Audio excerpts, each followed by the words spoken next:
अच्छे हैं, हम सब भी कहीं ना कहीं अच्छे हो गए हैं, क्योंकि सर्दी खांसी का भी समय चल रहा है। मेरे को सवेरे भी ठीक नहीं लग रहा है और बहुत सवेरे उठ गया था आज,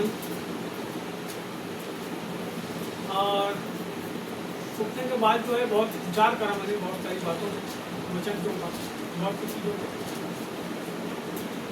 और परमेश्वर के वचन के बारे में भी मैं विचार कर रहा था। और मैंने ये विचार करा कि जब सुबह के समय में और मेरी पत्नी जब बैठे थे तो इन्होंने बोला कि आज एक वचन को बोला, तो नगर के अंदर जो है लोग जब प्रभु प्रवेश किया तो आवाज़ लगा रहे थे। क्या आवाज़ लगा रहे थे? तो होसन्ना के नारे लगा रहे। और वो बोल रहे थे कि प्रभु की महिमा कहाँ हो? स्वर्ग, आकाश में है? और वो बात को 50 लाख बार आज तक प्रचार कर दिया होगा। पूरे अभी विश्व भर में जितने चर्च होंगे 1 करोड़ चर्च तो होंगे, वो 1 करोड़ चर्च में भी यही बात को प्रचार कर रहे होंगे। खजूर की डाली पकड़े हुए गधे के बच्चे बैठ के प्रभु यरूशलेम में, जितने विश्वासी है पूरे जन को कहानी याद हो, लेकिन उनकी जिंदगी में कोई काम आज तक नहीं। उनने आज तक अपने जीवन में प्रभु को नहीं बताया। अब एक बात बताओ मेरे को, यदि गधे के ऊपर कोई बैठ गया तो गधा कहां चलेगा? अपने मन से जाएगा कहीं कि जो बैठा है उसके हिसाब से जाएगा, उसी के हिसाब से। किसके हिसाब से? उसके हिसाब से जाएगा। तो अभी हमारा जिंदगी का हिसाब कैसा है? हमारे ऊपर यदि प्रभु बैठा है, अभी ये शरीर है मेरा, यदि मेरा दिमाग काम करना बंद कर दे तो क्या होगा? शरीर पड़ा रहा है। हमारी जिंदगी के ऊपर जब तक के प्रभु का आधिपत्य ना हो, हम जिस दिशा में प्रभु हमको ले जाना चाहता है नहीं चल सकते। वो एक अलग बात है कि गधा वहां पे जब चला तो लोगों ने कपड़ा बिछा दिया, फलाना कर दिया, ढिलपा कर दिया। गधे की कई कहानी जिसको मैं कई बार बता चुका, गधे की बहुत सी कहानी है, लेकिन वास्तव में गधे के ऊपर जब तक प्रभु है तब तक वो गधा जो है उसको कोई कुछ नहीं बोलता। लेकिन जैसे ही गधे के ऊपर से स्वामी हट जाता है तो गधा जो है स्वतंत्र हो जाता है। उसी प्रकार से एक विश्वासी जब तक उसके ऊपर प्रभु का स्वामित्व है, उसका प्रभु यीशु है उस विश्वासी का, तब तक उसकी जिंदगी बिल्कुल ठीक, तब तक जिंदगी ठीक। जैसे ही आपने प्रभु को छोड़ के किसी और को सोचे कि अब हम ऐसा कर लेंगे, तो उसी समय प्रभु का कंट्रोल आपके जीवन के ऊपर से, जैसे ही आप प्रभु को हटा के दूसरी चीज को महत्व देने लगते हो, वैसे ही प्रभु को कंट्रोल आपके जीवन के ऊपर से, मेरे जीवन के ऊपर से और किसी के जीवन के ऊपर से। आप पता है आपका जीवन का कंट्रोल प्रभु ही होना चाहिए, और प्रभु आपके ऊपर बैठा है। इसका सबूत क्या है? क्या सबूत? प्रभु के अनुसार हमारा जीवन 40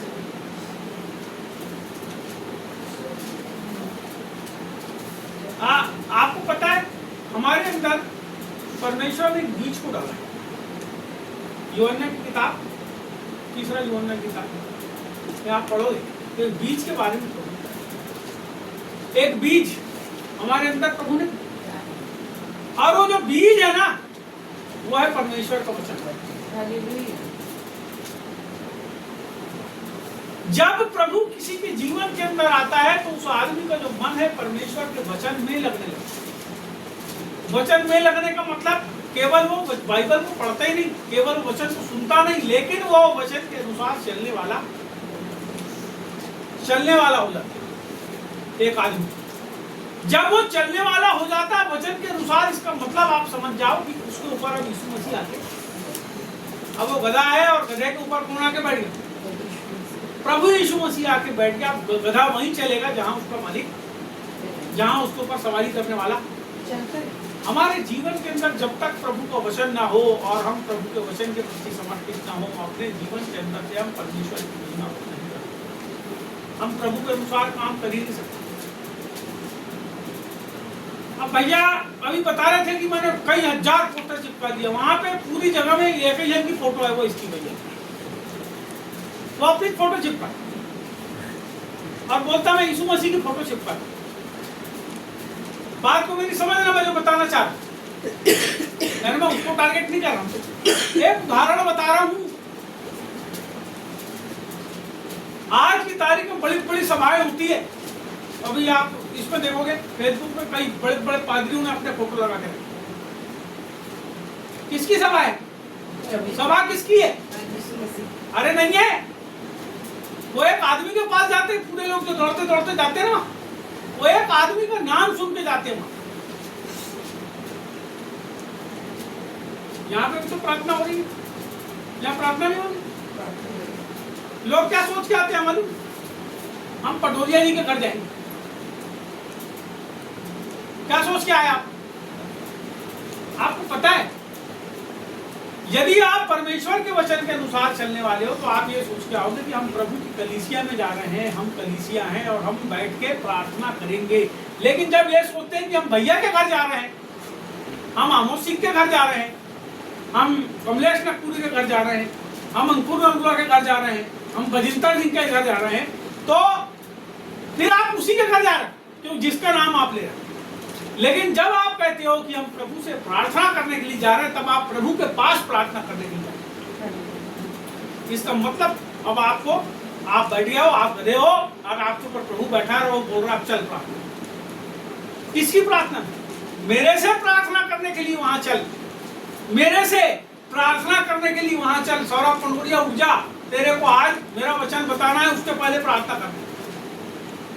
किसको संदेश सुनाना है? तेरे को उन लोगों को संदेश सुनाना है जिन लोगों ने मेरे को उद्धारकर्ता ग्रहण करे। उनको जब तू बताएगा तो वो मेरे समान होने की कोशिश करेंगे। किसके समान? आपको पता है हमारे जीवन का उद्देश्य एक ही है कि हम परमेश्वर को जान लें। कई लोग कई प्रकार की बात करते हैं, अच्छी है सबकी बातें, लेकिन यदि यीशु आपके जीवन के अंदर सिर नहीं है ना, तो आपके जीवन का कोई भी महत्व नहीं है। आपको पता है, आप आदमियों के पीछे घूम घूम के आखिर में मर जाओगे, प्रभु से आपका संबंध नहीं। मैंने पिछले बार ही पूछा था, एक यहाँ पे उदाहरण दिया था, उसी उदाहरण को फिर से मैं बोलता हूँ। हमारा संबंध परमेश्वर के साथ होना चाहिए, हमको प्रभु को जानना चाहिए। पहला यूहन्ना में लिखा है,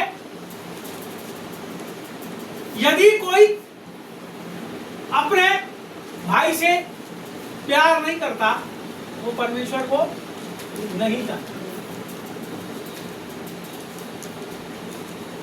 जहां क्षमा तहां यीशु है, नहीं क्षमा नहीं यीशु। ये जो प्यार है ना, जो किताब में क्या लिखा? प्रेम क्या करता है? सब बातों को। प्रेम क्या करता है? सब बातों को सह लेता है। प्रेम झूठ, प्रेम बुरा, बहुत सी बातें हमारे 12-14 बातें। आपको पता है, आपको बोलना पड़ेगा। जब आप प्रभु में आ गए ना, कोई आदमी को गड़बड़ कर रहा है तो आपको बोलना पड़ेगा, जान देना, और सही में जाने देना पड़ेगा। ऐसा नहीं कि जब वो मिल जाए तो उससे लड़ाई करने लगो।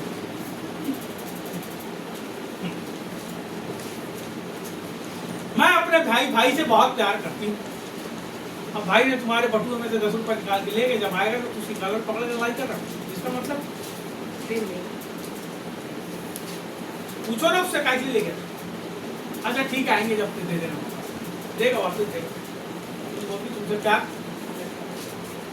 आपको समझना पड़ेगा कि आप वास्तव में, आपके ऊपर परमेश्वर का आधिपत्य है कि परमेश्वर आपकी अगुवाई कर रहा है कि हमारे जीवन में, हमारे जीवन का मालिक प्रभु होना चाहिए। हमारे जीवन में का चलाने वाला प्रभु होना चाहिए। हमारा जीवन प्रभु के वचन के अनुसार होना चाहिए। आप अपनी जिंदगी में सब end to end motor stand काम कर लेते हो और उसके बाद आके बोलते हो प्रभु तो हमारी प्रार्थना क्यों नहीं सुनता? आपको पता है क्यों नहीं सुनता?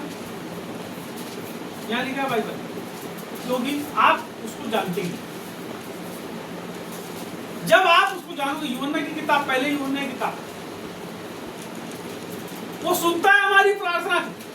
किसकी प्रार्थना को? किसी को जानता है। किसकी प्रार्थना को? जो उसको जानता है उसकी प्रार्थना, उसकी प्रार्थना को, जो अपने परमेश्वर की सब बातों को मानने के लिए अपने हृदय को लगाए रहता है और उसको मानता है।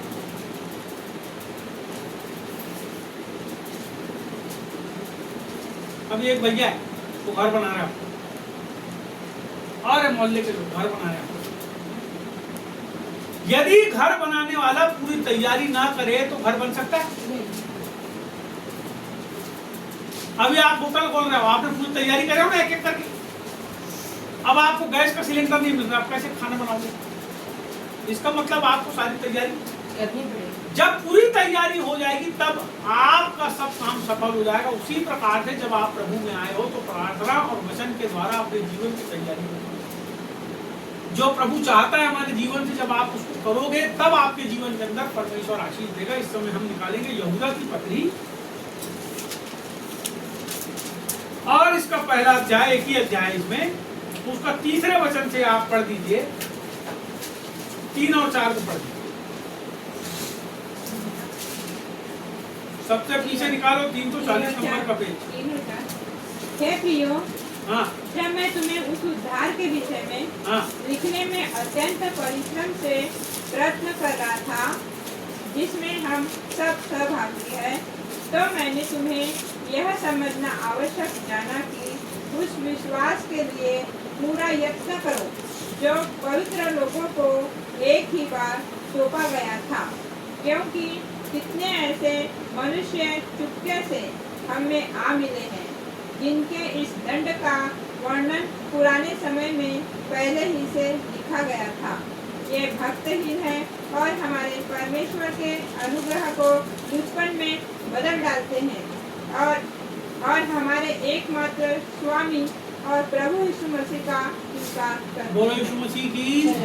यहाँ लिखा है प्रियो, जब मैं तुम्हें उस उद्धार के विषय में लिखने में अत्यंत परिश्रम से प्रयत्न कर रहा था, जिसमें हम सब सहभागी हैं, तो मैंने तुम्हें यह समझाना आवश्यक जाना कि उस विश्वास के लिए पूरा यत्न करो जो पवित्र लोगों को एक ही बार सौंपा गया। बोलो यीशु मसीह। आप विश्वास करते हो? विश्वास करते हो? आप करते विश्वास इसमें? ये विश्वास एक बार दिया गया। कितनी बार? एक ही बार ये विश्वास सौंपा गया है। हमारे जीवन के अंदर परमेश्वर ने इस बात को प्रकट किया कि मैंने तुम्हारा उद्धार किया। अब हमको अपने उद्धार में बने रहने के लिए विश्वास की आवश्यकता। मरते दम तक आपको विश्वास में बने रहने की आवश्यकता है। मरते दम तक, प्राण देने तक, प्रकाशित वाक्य कहती, प्राण देने तक विश्वास योग्य रहे तो मैं तुझे जीवन का मुकुट दूं। प्राण देने तक विश्वास योग्य रहे। विश्वास से ही विश्वास योग्यता आती है। आप परमेश्वर के लिए कितने विश्वास योग्य हो, ये बात तब प्रकट होती है जब आप अपने विश्वास पर अडिग रहते हो और उस विश्वास के अनुसार काम करते हो।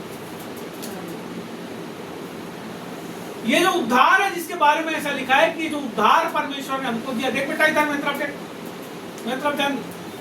ये जो उद्धार है, मेरे को देखेगी ना तब दिमाग में जाएगा, नीचे देखेगी तो ऊपर से चल जाएगा। ये जो उद्धार है, इस उद्धार में बने रहने के लिए विश्वास की आवश्यकता है। और विश्वास आपके जीवन का कभी भी कम ज्यादा हो सकता है। जैसे बाल्टी में पानी कम ज्यादा होता है, वो हो सकता है। और ये दे दिया है प्रभु ने। अब हमारे ऊपर है कि हम विश्वास को कम करें किया जाता है। मैं आपको घटना बताता हूँ। पाकिस्तान की घटना। एक लड़की थी, 14-15 साल की लड़की थी।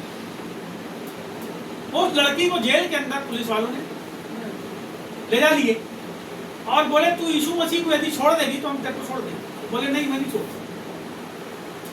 ऐसा बताते हैं बताने वाले कि धीरे धीरे उसके शरीर के पूरे कपड़े उन लोगों ने उतारे और बोले तू जब प्रभु को छोड़ देगी तो हम तेरे कपड़े वापस देंगे, तब तू पहनना। सोचो आप, एक जवान लड़की के पूरे कपड़े उतार लिए। उसने बोली नहीं तुम कुछ भी करो, मेरे को जान से ही मार दोगे। यानी उसके जीवन में जो कुछ था सब छीन लिए ना। एक औरत के कपड़े यदि कोई आदमी उतारते, एक आदमी के कपड़े पूरा उतार दिए लोगों के सामने, तो क्या उसकी जिंदगी में कुछ बचा? कितने लोग मर जाते हैं? आपको पता है कितने लोग मर जाते हैं? यदि आप किसी की बेइज्जती कर दो, उसकी इज्जत को आप उछाल दो, तो लोग मर जाते हैं फांसी लगा। वो लड़की ने कही आप कुछ भी करो, मेरे को जान से ही मार दोगे तो मैं प्रभु। और अचानक क्या हुआ? तो जेलर के यहाँ से खबर आई कि उसकी जो लड़की है वो मरणासन्न हो गई। जेलर की जो बच्ची है वो मरणासन्न हो गई, उसको खबर आई। तो जेलर जो है वो, उसको खबर मिली तो जा रहा था, घबरा गया जेलर। तो उसने बोला सुन, तुम लोग प्रार्थना करते हो ना, प्रार्थना करके मुर्दों को जिंदा कर देते हो ना, चल बोले मैं लड़की के लिए प्रार्थना करके दिखा। बोले अगर वो सुधर गई तेरे को भी छोड़ देंगे। वो लड़की बोलती है ठीक है, लेकिन इसके पहले तुम मेरे को उधर ले जाओ मेरे कपड़े। उसके पहले कि तुम मेरे को प्रार्थना करने के लिए ले जाओ मेरे को कपड़े। आप पता उन लोगों ने उसको कपड़े दे दिए थे, नहीं दे रहे थे वापस। लेकिन जब उस जेलर के घर में ये घटना घटी, उसको कपड़े उन लोगों को वापस देना पड़ा। उसने कपड़ा पहनी और बोले चलो पांच। वहां जब गई और घुटना टेक के जब उसने प्रार्थना करी तो मरणासन्न लड़की जो है यीशु मसीह के नाम से चली। मैं आपको बताना चाहता हूँ, आपका विश्वास कम है या ज्यादा है, ये तब समझ आता है जब मुसीबत आपके जीवन के अंदर आती है। अरे ऐसे तो आप अच्छा खाओ जी बकरा मच्छी और घूमो, लेकिन जब आपके जीवन में समस्याएं आती है, जब अभाव आती है, जब बीमारी आती है, जब घर के अंदर समस्या होती है, जब पैसा खत्म हो जाता है, जब रहने के लिए घर नहीं रहता, जब आप कंधे में लाद के सामान घूमते हो, जब आप मुंडी पर रख के सामान जाते हो, जब आप चूल्हे के पास बैठ के दूसरों के घर में काम करते हो, मैं आपको बताना चाहता हूँ तब आपका विश्वास जो है वो परखा जाता है। और जितने लोग अपने विश्वास के ऊपर में अडिग रहते हैं वो लोग जीवन का मुकुट पाते हैं। हालेलुया। यहाँ प्रभु का वचन बताता है कि तुम्हें एक ही बार विश्वास सौंपा गया, और यदि तुम विश्वास को समाप्त कर दोगे ना, तुम्हारे जीवन से उद्धार समाप्त हो जाएगा। क्योंकि उद्धार में बने रहने के लिए विश्वास की आवश्यकता है, और जितने लोग उस विश्वास को थामे रहते हैं वो उद्धार में चलते और चलते और चलते रहते। अपने जीवन के अंदर खोजो, अपने जीवन के अंदर झांको, अपने जीवन में जो काम करते हो उसको देखो कि आपका जीवन कैसे है। अपने जीवन को आंको। बाइबल कहती है कि आत्मिक आदमी के जीवन को कोई दूसरा नहीं आंक सकता, वो स्वयं आंकता है, क्योंकि पवित्र आत्मा उसके सामने रहता है। और जब वो देखता है प्रभु की ओर, उसका चेहरा जो है एक दर्पण की ओर होता है। पवित्र आत्मा दर्पण के जैसे हमारे चेहरे को दिखाता है, हमारे चेहरे के ऊपर की दाग है। तुम अपने चेहरे को सजा और संवार तो सकते हो अपने घर के आईने के सामने, लेकिन मैं तुमसे बताना चाहता हूँ जब तक तुम पवित्र आत्मा के साथ न बैठो, वो तुम्हारे जीवन की गड़बड़ियों को बिल्कुल भी नहीं हटा पाएगा। क्योंकि वो इसलिए हमारे जीवन के अंदर आए हैं कि हमारे जीवन के अंदर तुम बात हो। पवित्र आत्मा के आने का उद्देश्य हम पश्चाताप करें और मन को फिराएं, क्योंकि स्वर्ग का राज्य। यहाँ आगे बोलता है वचन, क्योंकि कितने ऐसे मनुष्य चुपके से हमें आ मिले हैं जिनके इस दंड का वर्णन पुराने नियम में पहले से ही लिखा गया था। ये भक्तिहीन है और हमारे परमेश्वर के अनुग्रह को दुश्मन में बदल डालते हैं और हमारे एकमात्र स्वामी और प्रभु यीशु मसीह का इनकार करते हैं। अभी यहाँ पे जो विश्वास आपको मिला है, आपको जो उद्धार मिला है, आपके जो झुंड है, मेरा जो झुंड है, हम में बहुत सारे ऐसे लोग हैं जो चुपचाप हमारे बीच में और आके लुचपन क्या करते? समझ रहा है लुचपन क्या होता है? क्या होता है लुचपन? मालूम है लुचपन क्या होता है? आपको पता है लुचपन क्या? अरे लुच्चे लोग हैं, रास्ते में खड़े रहते, लड़कियों को छेड़ते। लुच्चे लोग हैं, कोई कभी माँ बाप को रास्ते चलते लोगों को कुछ भी बोलते, चिढ़ाते, धमकाते, चमकाते, पैसे मांग। लुच्चों का काम है, उसी को लुचपन कहते हैं। वो जो काम करते हैं ना खराब काम, लुचपन। बाइबल कहती है कि ऐसे लुच्चे हमारे बीच की चुपचाप आप। अरे लुच्चों के लिए प्रभु ने दंड रखा है। क्या रखा है? इसलिए लुच्चे लोगों को जो है ना परिवर्तन की आवश्यकता है, लुच्चे लोगों को बदलने की आवश्यकता है। लुच्चे लोग यदि नहीं बदलेंगे, मैं आपसे बताना चाहता हूं उनके लिए दंड है, और लुचपन के सारे कामों को हमको त्यागने की आवश्यकता। देखो मैं आपको बताता हूँ, यही याकूब आगे बताता है कि लुच्चे लोग कौन है, उनकी क्वालिटी क्या है। यदि हमारे जीवन में, हमारे आसपास में, हमारे बीच में ऐसे लोग आते तो पहचान लो ये कौन आदमी प्रभु के अनुसार और कौन आदमी प्रभु के अनुसार। यहाँ पे यदि आप देखेंगे तो 11 वचन को यदि आप देखें, यहाँ पे लिखा है उन पर हाय क्योंकि वे कैन की सी चाल चले, क्योंकि वे कैन की सी चाल चले, और मजदूरी के लिए बिलाम के समान भ्रष्ट हो गए, और मजदूरी के लिए बिलाम के समान भ्रष्ट हो गए, और कोरह के समान विरोध करके नष्ट हुए, और कोरह के समान विरोध करके नष्ट हुए। सुनो, ये 3 बात इस वचन में है, लेकिन हम इसको थोड़ा और आगे तक देखेंगे। इसके लिए आप ऐसा करो कि आप इसको 13 वचन तक के पूरा पढ़ो। ये तुम्हारे प्रेम सभाओं में तुम्हारे साथ खाते पीते समुद्र में छिपी हुई चट्टान सरीखे हैं, और बेधड़क अपना ही पेट भरने वाले रखवाले हैं।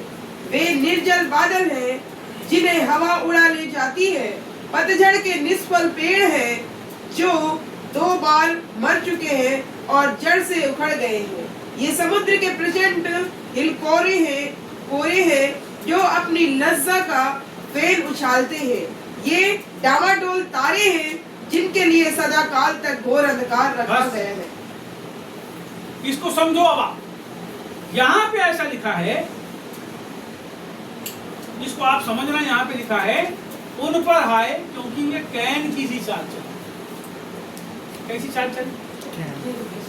कैन को जानते आप? यस, बाइबल पढ़े कैन के बारे में? कहाँ लिखा भाई? उत्पत्ति किताब में 4थे अध्याय को पढ़ोगे तो वहां से कैन और हाबिल की कहानी, कैन के बारे में लिखा है। कैसे हो, कैसे वो लोग? कैन की सी चाल वाले। बोलो ना, कैसे बोलो? बाइबल में देखो अपनी।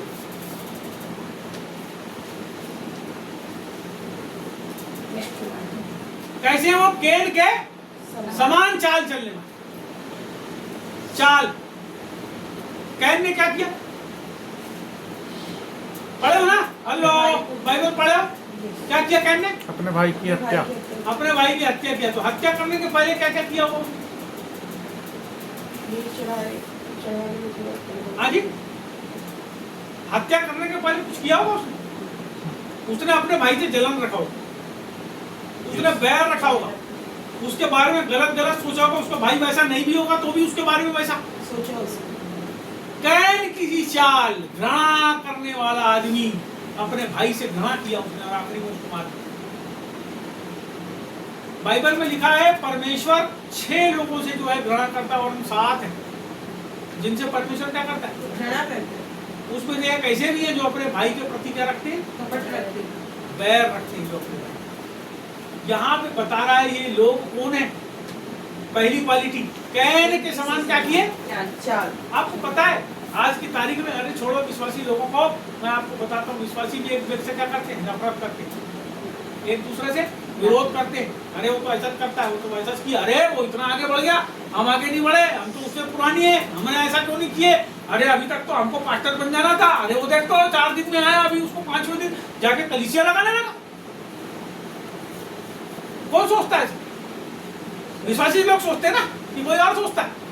सुना भी हो गया आपने बात करते लोगों को, अरे तो अभी आया था 2 साल में पास्टर बन गया, अरे देख तो 5 जगह कलीसिया लगाता जाए। तो तेरे में दम है तो तू भी लगा, होता है कोई?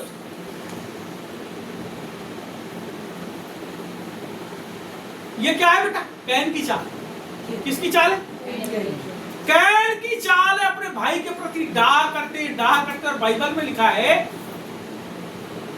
तू हत्या ना कर। लेकिन बाइबल में लिखा है कि तू क्रोध ना करना। नए नियम में आओगे तो क्या लिखा है? क्रोध तू ईर्ष्या, क्योंकि जो ईर्ष्या होगी ना वो क्रोध को लाएगी और वो हत्या हो जाएगी। कितने ऐसे लोग हैं जो क्या है, डाह से भरे। एक पास्टर दूसरे पास्टर से डाह से भरा, दूसरा पास्टर तीसरे से डाह से भरा, चौथा 5वें से भरा है, एक मेघ से डाह करते हैं।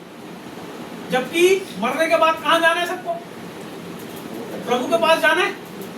हर विश्वासी मरेगा तो कहाँ जाएगा नहीं? प्रभु के पास। यदि विश्वासी है तो, यदि अपने विश्वास की रखवाली कर रहा है तो मरेगा तो प्रभु के पास जाएगा। लेकिन यदि वो कैन किसी चाल चल रहा है तो सीधे नरक में जाएगा। सुनिए मैं आपको बता दूं, इसलिए ऐसा विश्वास करने से भी कोई फायदा नहीं।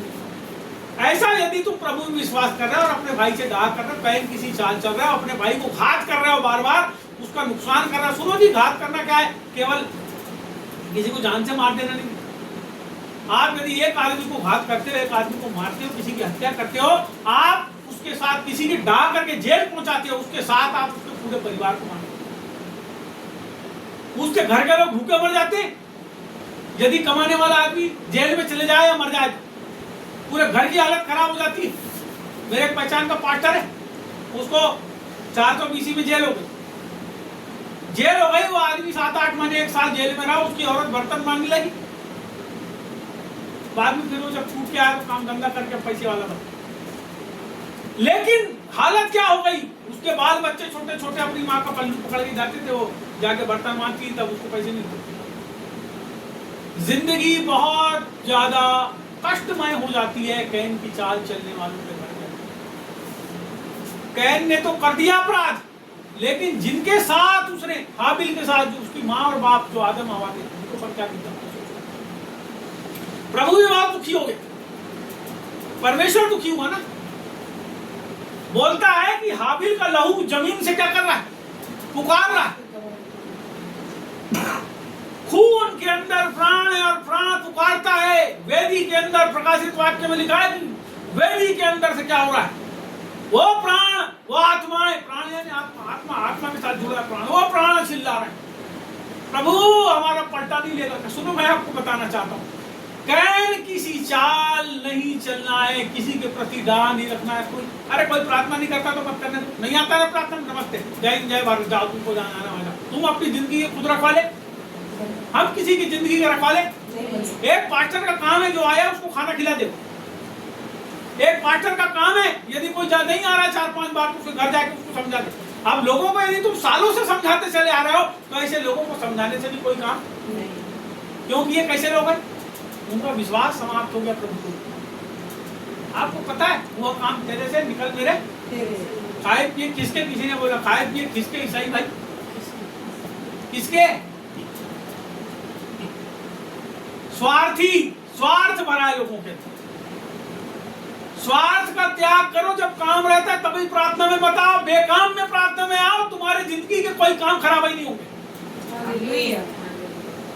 सुख में सुमरन सब करे, दुख में करे ना कोई, और सुख में सुमरन जो करे तो दुख काहे को? अरे काहे को दुख होगा तुमको? यदि तुम अच्छे हो तभी प्रभु के पास प्रार्थना में आओ। जब काम बिगड़ जाते हैं तब प्रभु के दासों को ढूंढते हो, तब चिट्ठी लिखते हो, तब फलानी जगह जाएंगे, ढिमकी जगह जाएंगे, ऐसा करेंगे वैसा करेंगे। फिर पैसा खर्च करके वो बजिंदर सिंह के यहाँ भी चले जाते हैं लोग, 50,000 1 लाख रुपए खर्चा करके कि वहां जाएंगे हम तो हम सुधर जाएंगे, लेकिन जब वापस आते हैं तो जैसे कि तैसे। क्योंकि तुम्हारा मन प्रभु से कैसा है? कोसों दूर है। कैन किसी चाल चलते हो, अपने पापों से पश्चाताप करो। किस किस के प्रति आप डाह करते हो, जिस जिसके प्रति क्रोध करते हो, जिस जिसके प्रति ईर्ष्या करते हो, छोड़ दो, उसको बोलना सीखो। प्रभु हम उस बात के बाद छोड़ देते हैं, प्रभु तेरे अधीन कर देते हैं। तू प्रभु जान हम क्या करेंगे प्रभु, हमने उसको जो तूने बताया था सत्य सुना नहीं सुना, प्रभु हम कुछ नहीं करते। हम प्यार करने जाते हैं, प्रभु तिरस्कार करता है, इसलिए प्रभु हम अपने घर में बैठ के प्यार कर लेंगे। जब हमारे पास आएगा खाना खिला देंगे प्रभु, नाश्ता करा देंगे प्रभु, कोई जरूरत होगी तो पूरी कर देंगे। लेकिन हम क्या करें प्रभु? मैं आपसे बताना चाहता हूँ, ये बोलता है कैन किसी चाल, पहली चीज याद रखना, कैन किसी चाल। दूसरी बात बोल रहा है और मजदूरी के लिए बिलाम के समान भ्रष्ट हो गए। मजदूरी के लिए बोलो, मजदूरी। अब मैं आपके घर प्रार्थना करने आया और मन में सोच के आया कि इसके घर जाके प्रार्थना करूंगा तो है मेरे को 500 रुपए,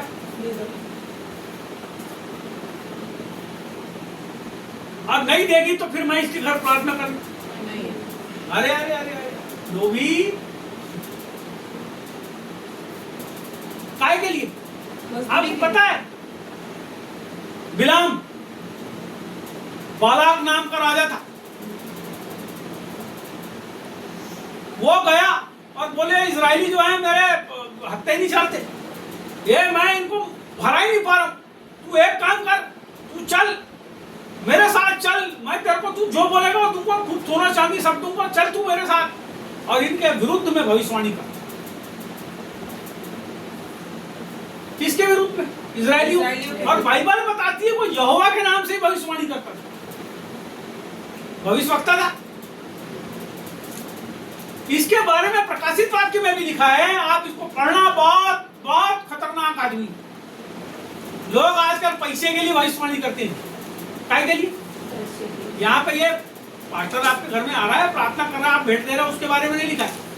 जो लोग प्रभु की सेवा पैसे के लिए करते हैं उनके लिए ये बात को लिखी। जिनका ईश्वर पेट है, बाइबल कहती है। कौन है उनका ईश्वर? पेट।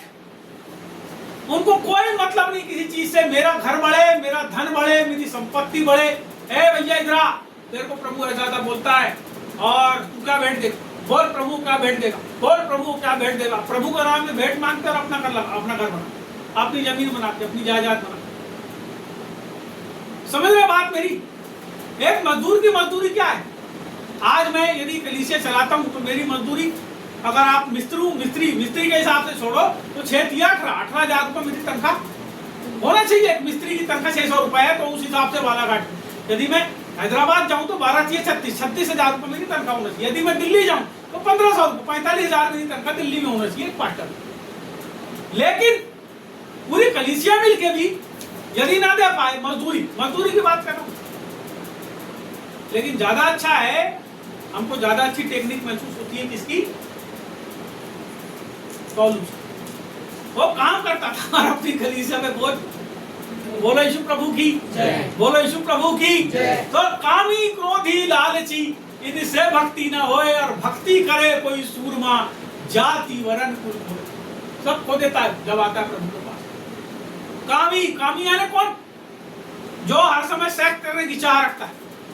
कोई भी औरत को देख के बोलता बहुत अच्छी, चल चल चल चल चल, इसके पीछे पीछे जाएंगे, मिल जाएगी, बहुत अच्छा है। कोई भी आदमी को देख के बोले बहुत अच्छा आदमी है, बहुत जोरदार, चलो इसके पीछे चलते।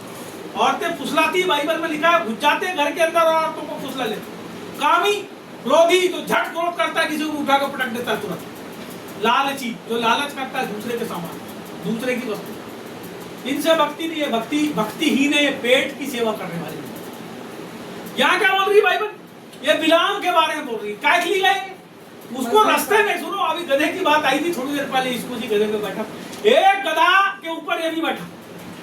एक गधे पे यीशु मसीह बैठा था, अब एक गधे पे ये भी बैठा। और जब वो गधी के ऊपर बैठ के जा रहा है तो वो रास्ता जो था, वो रास्ते के बाजू में दीवार थी, और ये जो गधी थी चिपक गई दीवार से, क्योंकि सामने एक स्वर्गदूत, बाइबल में लिखा, नंगी तलवार लेके खड़ा। किसको मारने के लिए? यह भविष्यवक्ता को मारने के लिए। तेरे को मना किया मैंने, तू फिर भी जा रहा है। प्रभु ने दर्शन दिया उसको और बोला मत जाना तू, फिर भी क्या बोलता है? कुछ नहीं होता ना, प्रभु जानते तू जो जैसा बताएगा वैसा करो। अरे तेरे को मना ही कर दिया, तू काय को जा रहा है?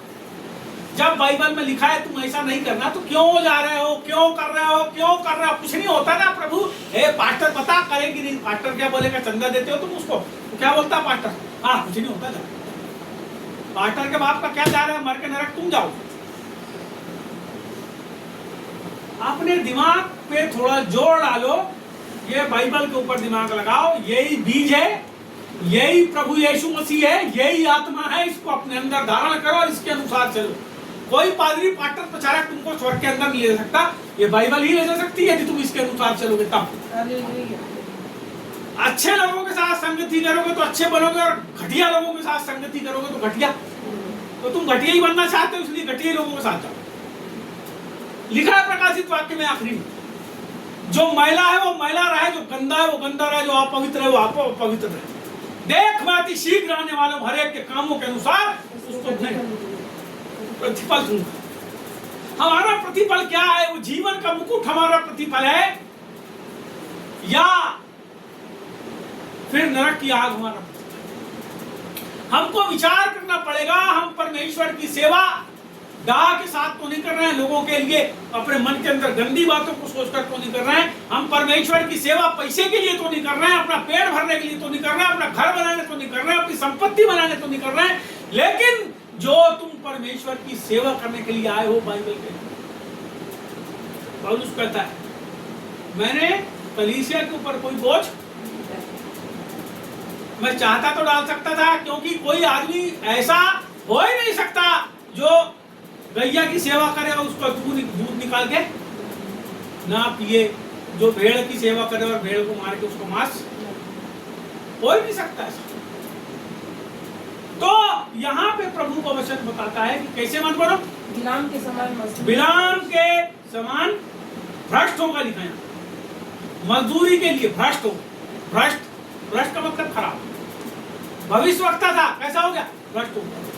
जब प्रभु के जब उससे चले गया, देखो अब तलवार लेकर स्वर्गदूत खड़ा है, उसके बाद भी क्या हुआ, गधी चिपक गई और बोली देख सामने, अब वो बोलने लगी आदमी के जैसे गधी, गधी बोलने लगी, गधी बोलने लगी, उसको मार रहा है बदाबद बदाबद लकड़ी से, कमची थी उसके पास, गधी हाँकने के लिए थोड़ा धीरे धीरे ठोकते, अरे जम के ही मारा उसको, काय को चिपके बोले आगे बढ़, मुंह से खोल दी, बोला बचपन से तेरे को ढो रही हूं मैं, है ना। प्रभु भी तुमको क्या कर रहा है, बचपन से अपने हाथों में उठा लिए चल रहा है, जिंदा करके रख, अरे बचपन से ढो रही हूं, बोले आज चिपकी हूं, तेरी जान बचाने, सामने स्वर्गदूत खड़ा, बोले तेरे को मार दे।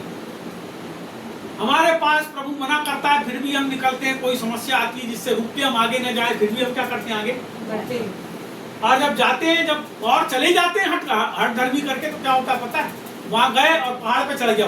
अब देखो ये पहाड़ पे चढ़ा और वो पहाड़ के चारों तरफ जब वो देखता है वहां से, तो पूरे इजरायली वहां कौन है, इजरायलियों के तंबू लगे, डेरे लगे, और वहां चढ़ा वो उनको श्राप देने के लिए, सुनो, श्राप देने की भविष्यवाणी करने के लिए चढ़ा था। कितने लोग हैं जो प्रभु के लोगों को श्राप देते हैं, बुरा बोलते हैं, श्राप देने का मतलब बुरा, आशीर्वाद, अरे उसको बोलो तुमको नहीं जमता तो छोड़ दो ना जी, वहां से मत जाओ, उसको कुछ मत बोलो, बोलो ही मत किसी को कुछ। जैसे कोई आदमी अपने को नहीं जम रहा है, उसको नमस्ते अपने घर में आए, तुम्हारे घर में खाने दिया प्रभु, तुम्हारे बाल बच्चे, घुटना टेक के प्रार्थना करो, टेंशन लेने करेंगे। ये जो समय, अंत का समय, अपने आत्मा को, अपने शरीर को, अपने प्राण को प्रभु में सेव करने का है। आप अपने आप को सेव करो, प्रभु के वचन के अनुसार से लो। मैं आपको बताना चाहता, कोई की चिकन लहसुन, अपने आप को शुद्ध करने का समय, अपने आप को शुद्ध, अपनी चाल को बिगाड़ो मत, भ्रष्ट मत, बिलाम के समान। ऊपर चढ़ गया और क्या करता है, वो देखता है पूरे लोगों को, और वहां से क्या देने के लिए चढ़ा था, श्राप। प्रभु ने उसको क्या दिया, उनके लिए आशीर्वचन दिया, आशीर्वाद दिया। प्रभु कभी भी बुरे लोगों का इस्तेमाल भी अपने लोगों के भले के लिए कर रखता है, यदि उसके लोग उसके लिए विश्वास योग्य हैं तो। हालेलुया। यदि अविश्वास योग्य, देखो पूरे इजरायली थे, उनको निकाला था, प्रभु ने बोला था वहां ले जाऊंगा, अब ये चढ़ा बुरा बोलने के लिए, जो श्राप उनके ऊपर लागू हो, लेकिन प्रभु ने क्या किया, अच्छे शब्द। आपको पता है इसने उनके बारे में जो जो कुछ बोला, आशीर्वाद बोला, 3 बार बोला, उनका बुरा बोलने आया था, नहीं बोल पाया बुरा, लेकिन इसने एक उसको उपाय बता के गया राजा, जो राजा था ना बालाक, उसको एक उपाय बता के गया। उसने क्या बोला, सुन बोले परमेश्वर इनके साथ, इनका मैं कुछ भी कर लूं, कोई भी इनको श्राप, तू ऐसा कर कि इनके खेमे में लड़कियां भेज, अपने यहाँ की अच्छी जोरदार लड़की, आदमी वहीं तो नाश होता है, भेज अच्छी बढ़िया खूबसूरत जोरदार लड़कियां, जिससे वहां के जो आदमी है वो उसको देख के मोहित हो और उनके साथ शादी कर ले, और उनके साथ क्या करें, मोहब्बत करें, जिससे कि वो परमेश्वर ने जो बोला था इन सबको मार देना, इनके साथ तू इंटीमेट मत होना, कोई भी औरत के साथ वहां की शादी मत करना, जब तू भेजेगा तो रख लेंगे उसको, और जब प्यार करने लगेगी तो क्या करेगी, अपने देवता की ओर भी उनको, अरे अरे अरे अरे, वो उसने ज्ञान बताया, पैसा लिया और चलते चला गधे में बैठ के वापस बता दिया, गुरु खिल्ली दे दिया।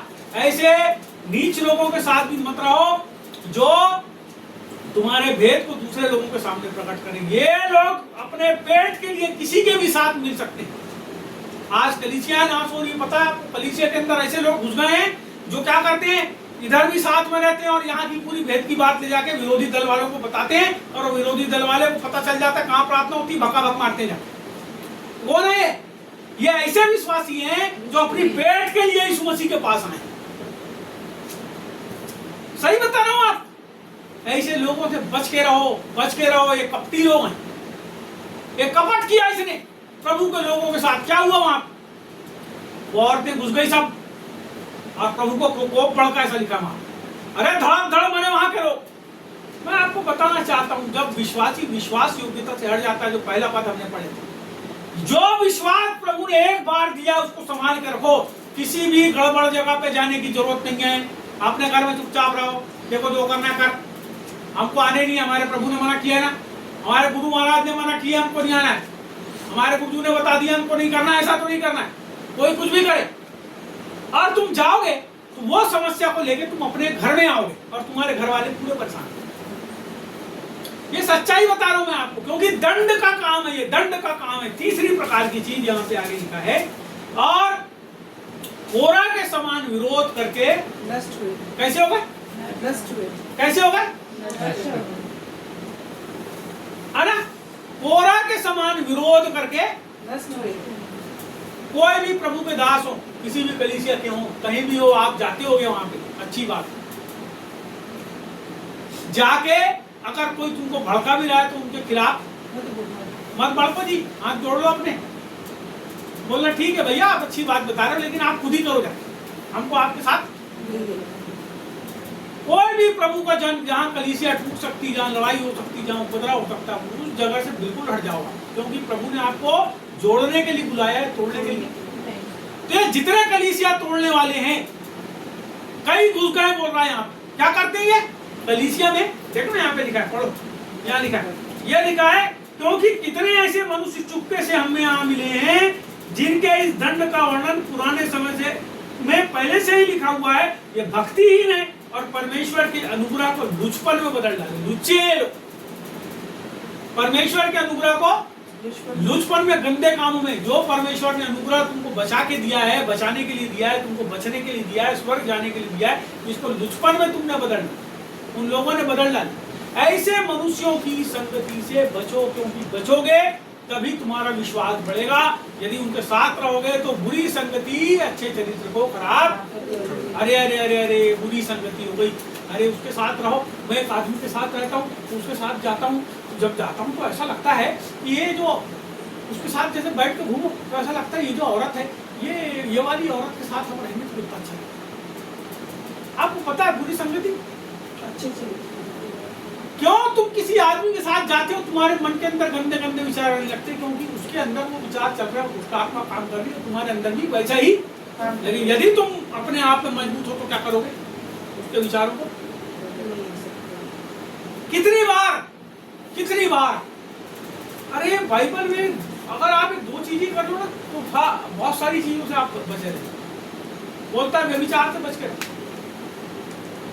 मानसिक व्यभिचार, मन का व्यभिचार और शरीर का व्यभिचार। परमेश्वर को छोड़ और किसी को अपना प्रभु। और क्या बोले, क्या जो बातें बाइबल में लिखी है वो उसको फॉलो करो, उसके पीछे चलो, किसी का बुरा मत करो, सबका भला करते चलो। दुश्मन भी आए तो उसके लिए प्रार्थना, यह सिखाती। हम तो अपने मन से खुद ही विश्वासियों से दुश्मनी कर ले। एक विश्वासी दूसरे से दुश्मन बना रहे ना आज, बुरा सोच के। क्यों? क्या कारण है? उसका कारण ये है, ये दुष्ट आत्माएं काम कर रहे हैं, हमारे मनों के अंदर विचार डाल रही है और हम लोगों के प्रति भड़क जा रहे हैं, लड़ाई करने के लिए, झगड़ा करने के लिए, उनके बारे में बुरा बोलने के लिए। अपने पास्टर को, अपने प्रचारक को, अपने जो भी आपके प्रभु में अगुवे रहे होंगे उनको छोड़ने के लिए। ये दुष्ट आत्माएं आपके मन के अंदर ऐसे विचारों को, दूसरे लोगों के द्वारा भी, आदमियों के द्वारा। अभी तो मैं ये नहीं बोल रहा हूँ कि दुष्ट आत्मा आके बोल रही है, अभी तो लोग ये काम कर रहे हैं। और ये जो है ये सब कैसे हो जाएंगे? इनका निश्चय है नाश। प्रभु की सेवा पैसे के लिए नहीं करो, प्रभु की सेवा इसलिए करो क्योंकि उसने आपको सेवा दिया, अपने आप का सौभाग्य समझो। जब आप करोगे बगैर लालच के, बगैर लोभ के, परमेश्वर खुद ही रास्ते खोलता है। परमेश्वर खुद ही रास्ते खोलता है, आपके बिजनेस को बढ़ा देता है, आपके काम को बढ़ा देता है। आप इतना काम करते हो कि फिर घबराने लगते हो कि मैं सेवा कैसे करूं। फिर आपको यह बोलना पड़ता है मैं काम नहीं करूंगा, सेवा करूं। काम जो पैसे आते अभी नहीं होना प्रभु, मैं घबरा गया, एक बार इतने पैसे दिया प्रभु ने मेरे को, मैंने प्रार्थना किया प्रभु, अब मैं घबरा गया प्रभु, इससे ज्यादा काम मत दे प्रभु, इससे ज्यादा काम मत दे, मैं घबरा गया, इतने पैसे प्रभु की ओर से आए मेरे पास। काम करता था, पैसे आते थे, खूब आए, मैं घबरा गया, मैंने प्रार्थना किया प्रभु मेरे को प्रार्थना करने दे। समझ रहे हो मेरी बात? आप परमेश्वर के पीछे चलो, प्रभु आपके लिए रास्ते खोलेगा, आपको मोहताज नहीं होना पड़ेगा। लोग आपके पास आएंगे, उनकी जरूरत भी आपके द्वारा पूरी होगी, उनके लिए भी प्रभु रास्ते खोलेगा, उनके लिए भी बिजनेस खोलेगा, उनके लिए काम खोलेगा। लेकिन कब? जब आप प्रभु के लिए विश्वास योग्य होगे। देख यहाँ पे लिखा है उनके बारे में। तीसरी बात, कोरा के समान विरोध करके नष्ट। कोरा ने क्या किया? अरे खुद तो विरोध किया ही किया, 4 5 6 8 10 लोगों को और क्या किया?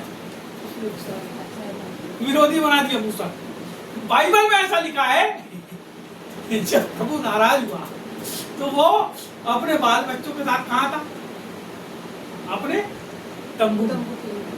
ऐसा लिखा है बाइबल में कि जमीन ने फट करके उसको पूरा निगल लिया, अधो लोगों ने उसको निगल, अरे पूरा घुस ही गया जमीन के अंदर, खानदान से, है ना? कहाँ घुस गया अधो लोग? अरे अरे अरे पूरा नाश ही हो गया, खानदान से पूरा सामान, उसका अम्बू तंबू सब पूरा घुस गया अंदर। केवल उसका सोचो आप, तो थोड़ा बुद्धि लगा के सोचना, जब वो घुसा तो आसपास के तंबू को कुछ नहीं हुआ। किसका तंबू घुसा? केवल उसका। कितनी उसका जो भी कुछ था, रुपया पैसा जो भी उसके अंदर रहा होगा, वो सामान सहित पूरा घुस गया वो अंदर, बाल बच्चे सहित। 0 बटे क्या लाया? हाँ क्या ले गया? तो बाकी के जो आए थे सबके पास सब था, वही 4 भी घुस गया अंदर। और दातान के बारे में मैं पढ़ना, हमारा परमेश्वर के ऊपर विश्वास अडिग रहना चाहिए, उसके वचन के अनुसार चलना है हमको। फालतू की बात नहीं। किसके अनुसार? परमेश्वर के वचन। प्रभु के वचन के ऊपर विश्वास रखो और अच्छी संगति करो। बाइबल कहती है वो कलीसिया एक चित होकर क्या करती थी? प्रार्थना, वचन, संगति और रोटी तोड़ती थी। मैं बताना चाहता हूँ अपने संगठन को मजबूत करो। लोग बकते यहाँ पूरा कच के भर जाते थे, यहाँ तक के बैठते थे, इधर तक बाहर ही बैठते। कहाँ गए सब?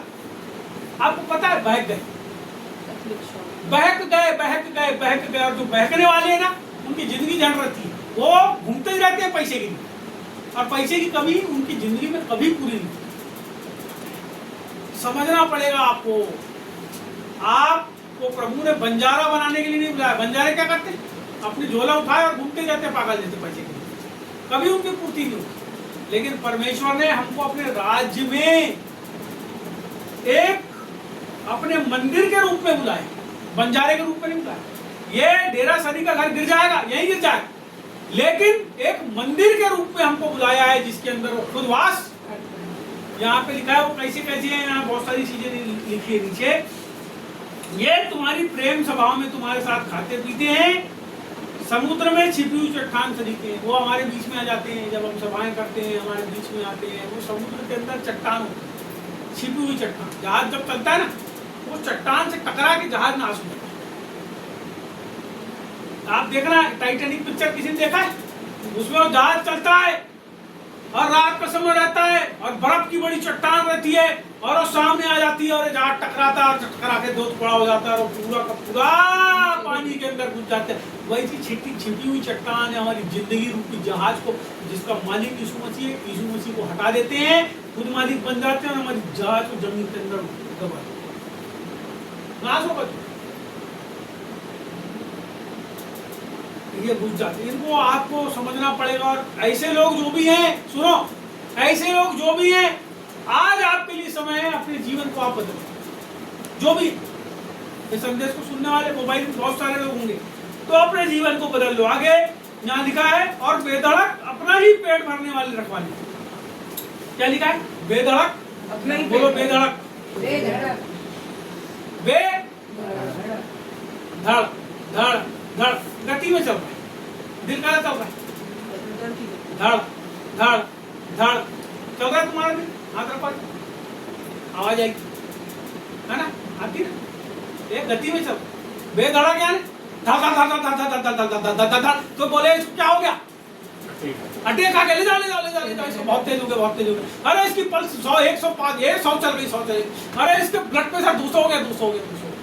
धड़ धड़ धड़ धड़ धड़ बेधड़ा बोलता बेधड़क अपना ही पेट भरने वाली रखवाले हैं। किसका पेट? अपना ही पेट। पूरी कहानी का सार क्या है? मैंने एक 2 वाली दिया था एक बार। दिल्ली गया, साधु सन्यासी बन गया था, लंबी लंबी दाढ़ी। तो मैंने लिखा एक बालिश के पेट के ये 42 है ना आपका पेट, एक 42 नाप लिया, एक 42 के पेट के चक्कर में संसार छल कपट और सद शिक्षा, सुनो, छल भी करते हैं लोग, कपट भी करते हैं और सद शिक्षा ने अच्छी बात भी मन के ऊपर चढ़ के बताते हैं, अच्छी बात इसके लिए पेट। बाइबल में लिखा है परमेश्वर पेट को और भोजन दोनों को नाश करते हैं। सुनो, परमेश्वर के राज में ना पेट रहेगा ना भोजन। ये पेट का मतलब जो खा रहे हो ना तुम, वो खाना पीना परमेश्वर का राज्य नहीं है। कई लोग सोचते बहुत अच्छा अच्छा पहन रहे हैं, प्रभु को टाई लगाना है, ये लगाना, फान लगाना है, कुछ भी है उठपटांग। यीशु मसीह कुछ चौका पहन के घूम, टाई लगाए घूम रहा, सूट पहन के घूम रहा है, वो चौका पहन के घूमा बेचारा, इतना बड़ा चौका था उसका, जूता पहनता था पट्टी वाला, पैदल पैदल जा, तेरे को हवाई जहाज नहीं बोला हवाई जहाज, तो कौन सी कलीसिया रोपण कर रहा है मेरे भाई?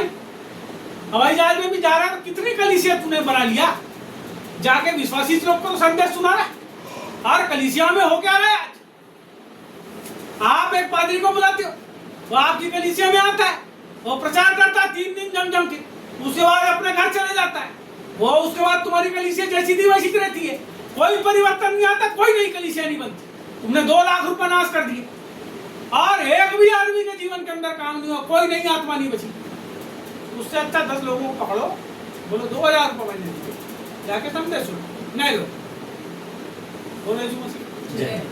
ये काम नहीं करते, बड़े बड़े कोट पहनाना लोगों को खड़ा करते, बेधड़क अपना ही पेट भरने वाले। मैं समाप्त कर रहा हूँ, अब संदेश नहीं बता रहा हूँ, एक दर्शन आपको बता रहा हूँ। कल हमारे पास्टर साहब हैं, हमारे बिशप पामो सिंह जी, उनने कल ये दर्शन बताए, और ये दर्शन उनका नहीं है, उनको गुजरात के कुछ भाई लोग जो बहुत प्रार्थनाशील लोग हैं, उन लोगों ने बताया। अभी वो जब गुजरात में 2-3 दिन पहले थे, तो मैं आप लोगों के साथ साझा करता हूँ, उसको सुनना, बहुत खूबसूरत संदेश उनने बताया दर्शन, और समझना कि बोले पंजाब तरफ से, साउथ तरफ से, वेस्ट बंगाल से, धरती के चारों कोनों से, भारत के चारों कोनों से बवंडर जैसा, बोले ऐसा उठ रहा है, और वो बवंडर जैसा उठ रहा है, बोले, और पूरा बवंडर बीच में आया, पूरा आगे मिल गया, बोले, और ऊंचा, बोले आकाश तक छूता हुआ ऐसा बवंडर, और मिल गया, और धीरे धीरे धीरे धीरे जो है वो लोग जो देखने वाले हैं, वो दर्शन देखने वाले देख रहे हैं, और वो जो बवंडर उसके पैर बने, फिर बोले पैर बनते बनते बनते पेट बना, पेट बनते बनते छाता बना, छाता बनते बनते हाथ बना, हाथ बनते बनते बोले उसका ये बना, ठोडी बना, बोले फिर मुंह बना, फिर नाक बना, और आंख के पास आके बोले वो रुक गया, और बूम करके बोले वो क्या हुआ, वो पूरा फूट गया। बोले जब वो बन रहा था, जब चेहरा बना, नाक बना, दाढ़ी बनी, तो बोले ये जो देखने वाले लोग खड़े थे, बहुत सारे प्रभु के दास थे, वो बता रहे हैं पंजाब तरफ से कुछ जो वहाँ के प्रेरित हैं, जिनके नाम आप सुनते हो, और बहुत सी औरतों के नाम बताए जो अभी चल रही है ट्रेंड में, फिर इधर से साउथ तरफ से कुछ लोगों के नाम बताए उन्होंने, फिर और कुछ लोगों के बताए। तो ये सब जो बड़े बड़े भी प्रेरित भविष्यवक्ता बने हैं, ये लोग सब देख रहे हैं, और जब वो बनाना चेहरा, तो क्या बोलते हैं, अरे तो यीशु मसीह है, जैसे उसको बोले यहाँ तक आया, उसकी नाक के पास तक बूम करके फटा, और जब वो फटा तो जो सिर है, वो सिर उसका बना ही नहीं फटा। बोले ऐसा क्यों? साहब बता रहे, आगे बता रहे, ऐसा क्यों हुआ, ये सिर क्यों फट गया? बोले ये जितने लोग हैं जिनके नाम है प्रेरित भविष्यवक्ता के रूप में आज आप सुन रहे, इन लोगों ने अपने आप को कलीसिया का सिर बना दिया। सुनो मेरी बात, आप बहुत खूबसूरत संदेश आज जो हमने बात बताए, ये प्रभु के वचन के अनुसार उससे सटीक मिलता है, उससे मिलाना मत, आप अपने हिसाब से पवित्र आत्मा के साथ उसको सोचना। सिर उनने बताया कि लोगों ने क्या किए, बड़े बड़े लोगों ने अपने आप को क्या किए, सिर बना लिए।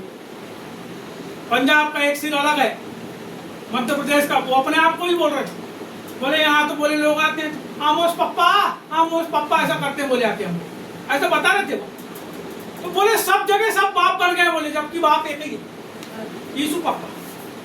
सब अपने अपने आप को बोले कलीसिया का क्या बना लिए, बाप बना लिए, सिर बना लिए, क्योंकि सिर से संचालन होता है, इनने सिर बना लिया। उसको देखने भी नहीं दे रहे, आंखी के पास आया और फट गया ना बादल। तो आज की तारीख में पूरा लोग अपने आप में कंट्रोल करके रखे, जबकि होना क्या चाहिए वो बता रहे हैं। होना यह चाहिए कि एक विश्वासी को यीशु मसीह की अधीनता में, यीशु मसीह की समानता में हो जाना चाहिए। तो लोग क्या कर रहे हैं, आज उसको यीशु मसीह के पास पहुंचाने से रोक रहे हैं। यीशु के पास मत पहुंचे, मेरे पास आए। उसकी कोई भी समस्या हो तो मेरे पास आए, मेरे पास आए पैसा लेके, मेरे पास आए फलाना लेके, मेरे पास आए ढिमका लेके, मेरे ही पास आए, और यीशु के पास मत पहुंचे। जबकि प्रभु ने क्यों रखा है आपको धरती में? 5 फोल्ड सेवा जब आप पढ़ते हो तो क्यों रखा है प्रभु ने? जिससे उसके लोग सिद्ध हो जाए। 5 फोल्ड सेवा, प्रभु के लोग कैसे हो जाए? सिद्ध हो जाए। अब ये बताओ, जब यहाँ पे ऐसे काम होने लगे जिससे लोग प्रभु से ना मिले मगर लोगों के पीछे दौड़े, इसका मतलब अभी प्रभु सिर्फ परमेश्वर चाहता है उसकी कलीसिया जो है बेदाग और बेझुर्री हो, निष्कलंक हो, जिसका सिर प्रभु यीशु मसीह, वो हमारा सिर बनना चाहता है। इसलिए मेरे प्रियो, अपने आप को प्रभु के अधीन करो और प्रभु के अनुसार चलो।